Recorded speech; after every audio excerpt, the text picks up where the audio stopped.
Lorsque Dieu nous appelle au ministère, il ne compte ni sur nos capacités, ni sur nos positions.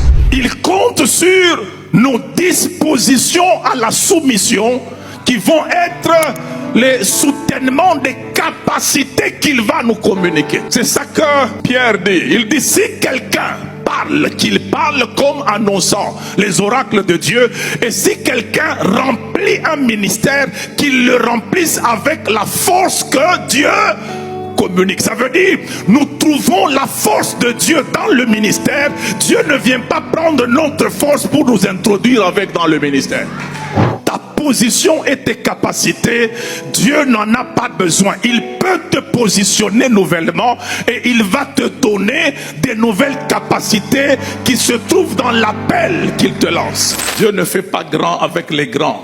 La grandeur du grand empêchera aux gens de voir qu'il est grand. Parce qu'on dira qu'il a profité de la force du fort. Si tu es trop grand, Dieu ne fera rien de grand avec toi. Pour que Dieu se rende visible, il a besoin de petit qui fait grand. Et quand les gens verront petit faisant grand, ils verront le grand Dieu derrière petit. Et Dieu sera glorifié derrière la petitesse qui manifeste sa grandeur. Et ce sont ces conditions-là que Dieu aime. Des conditions où tu es en incapacité physique avérée. Mais lorsque tu donnes des résultats spirituels, les gens se posent des questions. Mais qu'est-ce qui se passe avec cet homme ici? Il a un dos courbé, il a l'écharde dans le dos.